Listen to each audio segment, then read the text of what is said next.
यहाँ पर आपको आगाह करें, स्पेशल सेंट्रल अदालत लाहौर में मुनस इलाही समेत दीगर मुलजमान के खिलाफ FIA के मनी लॉन्ड्रिंग मुकदमे में बड़ी पेशरफ सामने आई है। अदालत ने मुनस इलाही और सैगम अब्बास के अलावा 7 मुलजमान की जायदादें मुंजमद कर दी हैं। मुनस इलाही और सैगम अब्बास के वकील ने जायदादें मुंजमद करने से मुतालिक दलाल की मोहलत मांगने पर अदालत ने 20 अगस्त तक मुनस इलाही और सैगम अब्बास के वकील को दलाल देने की हिदायत जारी कर दी है। इस हवाले से मज़ीद जानते अपने नुमाइंदे हमारे साथ मौजूद हैं सप्तान अली। सप्तान, मज़ीद अपडेट कीजिएगा इस हवाले से।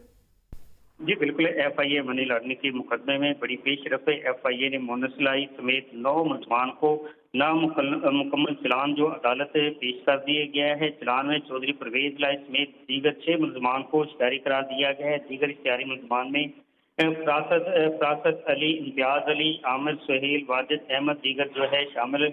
मुलजमान ज़ारा इलाही अहमद, फरहान और सैगम अब्बास को जमानत पर होने पर जो कालम नंबर जो है 4 में लिखा गया है। FIA ने अदालत में मुनस इलाही समेत 9 मुलजमान की जायदादें मुंजमद करने की इत्तला कर दी है। अदालत ने मुनस इलाही और सैगम अब्बास के अलावा 7 मुलजमान की जो है जायदादें जो मुंजमद की। अदालत ने मुनस इलाही और सैगम अब्बास के वकील ने जायदादें मुंजमद करने से मुतल्लिक दलाइल की मोहलत मांगी। अदालत ने 20 अगस्त तक मुनस इलाही और सैगम अब्बास के वकील को दलाइल देने की हिदायत कर दी। जज तनवीर अहमद शेख ने चलान पर इब्तदाई समाअत का तहरीरी जो हुक्मनामा जो जारी कर दी। FIA के मुताबिक मुनस इलाही की गिरफ्तारी के लिए इंटरनेशनल पुलिस से राब्ते में है। अबूरी हुक्म इस हवाले से कहा गया कि FIA ने बताया कि इंटरपोल ने मुनस इलाही के जो रेड नोटिस जो जारी कर चुकी है और मुनस इलाही के बायस ज़ारा इलाही भी किक बैक पर इल्जाम है। तहरीर हुक्म इस हवाले से जारी के तफ्तीशी अफसर के मुताबिक ज़ारा इलाही अपनी आमदन बताने में नाकाम रही है।